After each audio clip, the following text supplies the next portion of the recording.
హరితాంధ్రలో భాగంగా consumer confederation of India Andhra Pradesh chapter అధ్యక్షులు Telugu Desam party senior నాయకులు ఆదపురెడ్డి గోవిందరావు ఆధ్వర్యంలో గాజువాక శీలనగర్ ఏరియాలో 69వ వార్డు హరితాంధ్రలో భాగంగా consumer confederation of India Andhra Pradesh chapter అధ్యక్షులు మరియు తెలుగుదేశం పార్టీ సీనియర్ నాయకులు ఆదపురెడ్డి గోవిందరావు ఆధ్వర్యంలో సుమారు 150 వివిధ రకాల మొక్కలను పంపిణీ చేయడమైనది.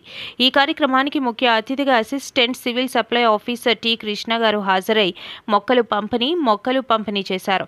ఈ సందర్భంగా కృష్ణ గారు మాట్లాడుతూ ఆదపురెడ్డి గోవిందరావు గారి జన్మదిన సందర్భంగా ప్రతి సంవత్సరంలాగే ఈ సంవత్సరం కూడా మొక్కలు పంపిణీ చేయడం చాలా అభినందనీయమని అన్నారు. ఈ మొక్కలు పెంచడం ద్వారా పర్యావరణ పరిరక్షణకు తోడ్పడుతుందని అన్నారు. ఇలాంటి కార్యక్రమాలు చేపట్టాలని కోరారు. ఈ కార్యక్రమంలో ముఖ్య అతిథులుగా డాక్టర్ నాయుడు గారు, డాక్టర్ బాలాజీ, 69వ వార్డు తెలుగుదేశం పార్టీ అధ్యక్షులు అలమండ రాజు, మహిళా అధ్యక్షురాలు చందు గారు, ఉపాధ్యక్షులు భవన్ కుమార్ గారు, స్టేట్ సీనియర్ నాయకురాలు మధులత గారు, తెలుగుదేశం పార్టీ సీనియర్ టీడీపీ మహిళా నాయకురాలు స్వాతి గారు, నాయకురాలు నిర్మలా కుమారి గారు, స్థానిక నాయకులు పాల్గొని అభినందించడం జరిగింది. వీరి చేతుల మీదుగా మొక్కల పంపిణీ కార్యక్రమం చేపట్టడం జరిగింది. ఈ సందర్భంగా నాయకులు జన్మదిన శుభాకాంక్షలు తెలియజేశారు.